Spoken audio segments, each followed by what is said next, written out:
ఏపీలో corona positive కేసులు క్రమంగా పెరుగుతున్నాయి. తాజాగా 7 కరోనా పాజిటివ్ కేసులు నమోదయ్యాయి. దీంతో ఏపీలో ఇప్పటివరకు 25 కరోనా కేసులు నమోదైనట్లయింది. గుంటూరులో 4, తూర్పుగోదావరి జిల్లాలో 2, బాపట్లలో 1 కేసు నమోదైంది. ఏపీలో కరోనాతో ఇప్పటివరకు 4 మృతి చెందారు. ప్రస్తుతం ఆసుపత్రుల్లో 10 మంది, హోమ్ ఐసోలేషన్లో 9 మంది ఉన్నారు.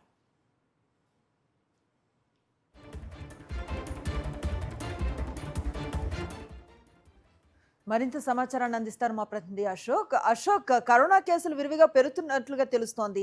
దీనిపైన ప్రభుత్వం నుంచి ఏమైనా చర్యలు ఉన్నాయా? ప్రస్తుత పరిస్థితి ఏంటంటే ఏం చెప్తారు?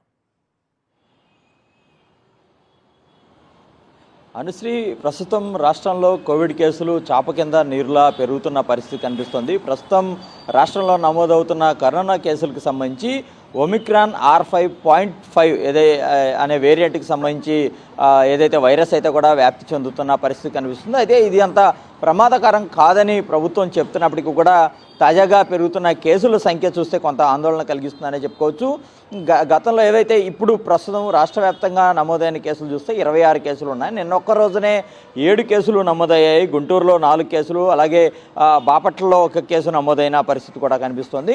అయితే ఇప్పటి వరకు నమోదైన 26 కేసుల్లో 4 మృతి చెందడం కూడా కొంత ఆందోళన కలిగిస్తుంది. రాష్ట్రంలో అత్యధికంగా కడప జిల్లాలో ఇప్పటి వరకు కూడా 8 కరోనా కేసులు నమోదయ్యాయి. అయితే రాష్ట్ర ప్రభుత్వం దీనికి సంబంధించి 17 బోధనాసుపత్రుల్లో 255 ఐసోలేషన్ వార్డులను కూడా ఏర్పాటు చేస్తామని ప్రకటన చేసింది. అదే సమయంలో ఏవైతే ఈ కరోనా సమయంలో ప్రజలు జాగ్రత్తగా ఉండాల్సిన సమయంలో ఈ మాస్కులకు సంబంధించి కూడా కొన్ని జాగ్రత్తలు తీసుకున్నాం. అలాగే మెడిసిన్ కావాల్సిన యాంటీబయాటిక్స్ వీటిలన్నింటినీ కూడా సిద్ధం చేయాలని వైద్య ఆరోగ్య శాఖ నుంచి కూడా కొన్ని ఆదేశాలు అయితే కూడా వెళ్ళిన పరిస్థితి. ఇక ముఖ్యంగా కోవిడ్ సమయంలో ప్రతి ప్రభుత్వ ఆసుపత్రిలో కూడా ఆక్సిజన్ సిలిండర్లు కానీ ఆక్సిజన్కి సంబంధించి ఎలాంటి కొరత లేకుండా చూసుకోవాల్సిన అవసరం ఉంది. గతంలో వైఎస్ జగన్మోహన్ రెడ్డి సమయంలో రాష్ట్రంలో ఉన్న ప్రతి ఆసుపత్రిలో ప్రత్యేకంగా ఆక్సిజన్ ప్లాంట్లను ఏర్పాటు చేశారు. అప్పటి నుంచి కూడా ఏ సమస్య లేదు. అయితే తాజాగా కోవిడ్ కేసులు నమోదవుతున్న నేపథ్యంలో మరొక ప్రభుత్వం అయితే కూడా పూర్తి స్థాయిలో అప్రమత్తం అవ్వాల్సిన అవసరం అయితే కూడా ఉంది.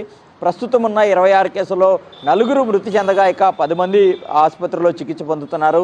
9 మంది హోమ్ ఐసోలేషన్లో చికిత్స పొందుతున్న పరిస్థితి. అయితే ఈ కేసులు పెరుగుతున్న క్రమంలో ముఖ్యంగా ఇతర ప్రాంతాల నుంచి వచ్చేవారిని ట్రేస్ చేయాల్సిన అవసరం ఉంది. ముఖ్యంగా మన పొరుగు రాష్ట్రాల్లో కేసులు అధికంగా నమోదవుతున్నాయి. అటు తమిళనాడు కావచ్చు, కేరళలో కేసుల సంఖ్య పెరుగుతున్న నేపథ్యంలో అక్కడి నుంచి వచ్చేవారిని కూడా ట్రేస్ చేయాల్సిన అవసరం ఉంది.